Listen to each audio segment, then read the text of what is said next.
Spain টাকা দিয়ে বিশ্বকাপ কিনেছে? আপনার বিশ্বাস নাও হতে পারে, কিন্তু আজ যে তথ্যগুলো আপনি দেখতে যাচ্ছেন সেগুলো শুনে হয়তো আপনিও প্রশ্ন করতে বাধ্য হবেন।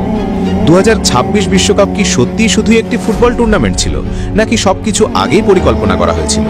কেন একের পর এক অদ্ভুত ঘটনা শুধু স্পেনের পথই সহজ করে দিল? কেন গুরুত্বপূর্ণ ম্যাচগুলোতে প্রতিপক্ষের তারকা খেলোয়াড়েরাই হঠাৎ মাঠ ছাড়লেন? এগুলো কি শুধুই কাকতালীয়, নাকি এর পেছনে লুকিয়ে আছে এমন এক রহস্য যা এখনো বিশ্বের সামনে আসেনি? চলুন শুরু থেকে শেষ পর্যন্ত পুরো বিষয়টি জেনে নেওয়া যাক। আগে ফাইনাল নিয়ে একটু কথা বলি। আর্জেন্টিনা বনাম স্পেন ম্যাচে অনেক নাটক হয়েছে, বিশেষ করে ড্রেসিং রুমের সেই ভাইরাল ভিডিওর রহস্য আজও কেউ জানে না। তবে কিছু একটা হয়েছিল। চলুন এবার মূল প্রসঙ্গে আসা যাক। স্পেনকে ফিফা সবসময় সুবিধা দিয়েছে। ফিফার পরিকল্পনাই ছিল স্পেনকে ফাইনালে জেতানো। আপনি বিশ্বাস নাও করতে পারেন, কিন্তু আজ সেটাই প্রমাণ করার চেষ্টা করব। স্পেন রাউন্ড অফ 16-এ ওঠার পর থেকেই নাটক শুরু। রাউন্ড অফ 16-এ স্পেন খেলেছিল পর্তুগালের বিপক্ষে। ম্যাচের 56 মিনিটে হঠাৎ করেই ইনজুরির কারণে নুনো মেন্ডেসকে মাঠ থেকে তুলে নেওয়া হয়। অথচ সেই সময় পর্যন্ত তিনিই ছিলেন পর্তুগালের সবচেয়ে বিপজ্জনক এবং নির্ভরযোগ্য খেলোয়াড়। তাকে মাঠ থেকে তুলে নেওয়ার পরই যেন পুরো রক্ষণভাগই ভেঙে পড়ে। প্রশ্ন হলো, এমন কি হয়েছিল যে এত গুরুত্বপূর্ণ একটি নকআউট ম্যাচে মাত্র 56 মিনিটেই তাকে মাঠ ছাড়তে হলো? এরপর কোয়ার্টার ফাইনালে বেলজিয়ামের বিপক্ষে ম্যাচ। 70 মিনিট পর্যন্ত স্কোর ছিল 1-1। বেলজিয়ামের গোলরক্ষক কোর্তোয়া একের পর এক দুর্দান্ত সেভ করে স্পেনকে আটকে রেখেছিলেন, কিন্তু ঠিক সেই সময়ই ইনজুরির কারণে তাকে বদলি করা হয়। কোর্তোয়া মাঠ ছাড়ার কয়েক মিনিটের মধ্যেই ম্যাচের চিত্র বদলে যায় আর স্পেন জয় তুলে নেয়। তাহলে কি সত্যিই ইনজুরি ছিল, নাকি এর পেছনে ছিল অন্য কোনো রহস্য? এরপর সেমিফাইনালে ফ্রান্স। মাত্র 30 মিনিটেই উইলিয়াম সালিবার মতো বিশ্বের অন্যতম সেরা ডিফেন্ডার মাঠ ছেড়ে চলে যান। সালিবা বেরিয়ে যাওয়ার পর ফ্রান্সের রক্ষণ যেন মুহূর্তেই দুর্বল হয়ে পড়ে। এত বড় ম্যাচে এমন গুরুত্বপূর্ণ খেলোয়াড়ের হঠাৎ মাঠ ছেড়ে যাওয়া কি শুধুই দুর্ভাগ্য, নাকি এর পেছনে ছিল অন্য কোনো কারণ?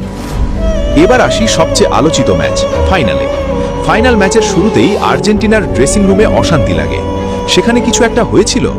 এ কারণেই লিওনেল মেসি বলেছিলেন, সবাই শান্ত হও, যা হয়েছে ভুলে যাও, আমাদের খেলায় মনোযোগ দিতে হবে। ম্যাচের শুরু থেকেই আর্জেন্টিনার প্রথম একাদশকে এলোমেলো লাগছিল। এরপর 43 মিনিটে কোনো বড় ট্যাকেল ছাড়াই লিসান্দ্রো মার্টিনেজ পেশির ইনজুরির অজুহাতে মাঠ ছাড়েন। অথচ রিপ্লে দেখলে বড় ধরনের সংঘর্ষ চোখে পড়ে না। তাকে হারানোর পর আর্জেন্টিনার রক্ষণে বড় ফাঁক তৈরি হয়। প্রশ্ন হলো, এটি কি সত্যিই গুরুতর ইনজুরি ছিল, নাকি অন্য কোনো সিদ্ধান্তের ফল? এরপর 70 মিনিটে কুটি রোমেরোকেও তুলে নেওয়া হয়। যে খেলোয়াড় পুরো টুর্নামেন্টে আর্জেন্টিনার রক্ষণ সামলেছেন, বিশ্বকাপ ফাইনালের মতো ম্যাচেও তাকে মাঠের বাইরে যেতে হলো। রোমেরো বেরিয়ে যাওয়ার পর আর্জেন্টিনার ডিফেন্স সম্পূর্ণ অগোছালো হয়ে যায়। এত গুরুত্বপূর্ণ মুহূর্তে এমন সিদ্ধান্ত কি সত্যিই স্বাভাবিক ছিল? অন্যদিকে লাউতারো মার্টিনেজকে একবারের জন্যও নামানোর চেষ্টা করলেন না স্কালোনি। 70 মিনিটেই তিনি 5 জন খেলোয়াড় বদল করলেন। তবুও লাউতারো মার্টিনেজকে মাঠে নামানো হলো না। পুরো ম্যাচেই তাকে দেখা গেল না।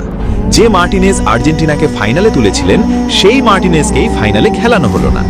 আরও একটি গুরুত্বপূর্ণ বিষয়, ফেরান তোরেস যখন গোল করেন তখন সিমিওনে তাকে আটকানোর বদলে নিজের মোজা ঠিক করতেই ব্যস্ত ছিলেন।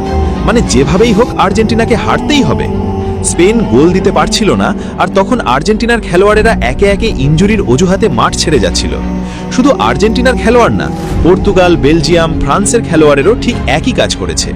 আরও একটি গুরুত্বপূর্ণ বিষয়, আর্জেন্টিনার কোনো খেলোয়াড়ের পরিবার মাঠে খেলা দেখতে আসেনি। লিওনেল মেসির স্ত্রী এবং সন্তানরাও ছিলেন না। কিন্তু কেন? আরও একটি গুরুত্বপূর্ণ বিষয়, ম্যাচ শেষে পুরস্কার নেওয়ার সময় কুটি রোমেরো ডোনাল্ড ট্রাম্পের সঙ্গে হাত মেলাননি। আর্জেন্টিনার আরও কয়েকজন খেলোয়াড়ও হাত মেলাননি। এখন আমার প্রশ্ন হলো, স্পেনের বিপক্ষেই কেন Nuno Mendes, Karatoya, Saliba, Lisandro Martinez এবং কুটি রোমেরোর মতো তারকা খেলোয়াড়দের ইনজুরিতে পড়তে হয়? এটা সত্যি ভাবার বিষয় তো।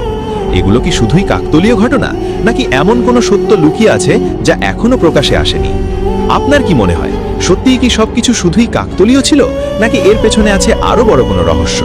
আপনার মতামত কমেন্টে জানান। আর ভিডিওটি ভালো লাগলে লাইক, কমেন্ট এবং সাবস্ক্রাইব করতে ভুলবেন না।